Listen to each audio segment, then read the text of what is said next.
এই শীতকাল চলে এসছে, এবার কিন্তু আমাদের একটা পিকনিক লাগবে, ঠিক আছে? এবার পিকনিক তো হ্যাঁ। জঙ্গলে চ, হ্যাঁ। আজকে রান্না বান্না করে খাবো ভাই, চ।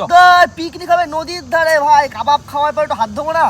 ই বাড়া, খালি নদী নদী নদী, কি পিকনিক মনে হচ্ছে ভাই? পাহাড়, সমুদ্র, ঝর্ণা, পার্ক, ফুল মস্তি হবে। ইস, ঠিক আছে, মস্তি মস্তি সব হবে।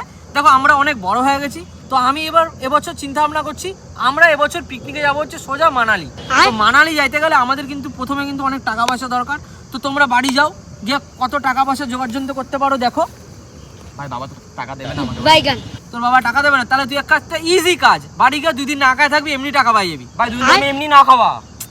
বাড়া এমনি না খাওয়া, তাহলে তুই পরের মানালি টিপে আয়, ঠিক আছে? তুই আবার ফোন ভাই, আমি যাবো ভাই, আমার কাছে পয়সা আছে। তোর কাছে পয়সা আছে? তাহলে তুই আর আমি মানালি যাবো একদম। এটা কিন্তু শিওর, ঝোলাবি না তো? না, ঠিক আছে, তাহলে তুই আর আমি সোজা মানে তোর আপাতত তোর কাছে কত টাকা আছে? আমার কাছে এখন আছে, ঠিক আছে তুই এই টাকাটা রাখ, বাকি 470 টাকা তোকে টেনে উঠে দেবো। মা কালী ভাই 30 টাকা আছে। কি বলছে মানা, এটা 30 টাকা দিয়ে নাকি মানালি যাবে রে? দিবি না আমাকে? বুটকুন 3টে জলজিরা নিয়ে আয় তো। হ্যাপি পিকনিক বন্ধুরা, হ্যাপি পিকনিক। গ্লাস দে। Happy Manali today I will go. কি বল ইংলিশে? আমরা এখন মানালিতে আছি। হ্যাঁ, এখানে হ্যাঁ, হেভি হ্যাঁ, ঠান্ডা, আর একটু বেশি করে এখানে হেভি ঠান্ডা, খুব মজা হবে হ্যাপি ভাই। পিকনিক। তোর Yes. 470 টাকা লাগবে না ভাই, আমারটা দিবি, তুই তোর বাবা খাইতে দেবে না, 2 দিন ওখানে থাক। এবার করিস না ভাই।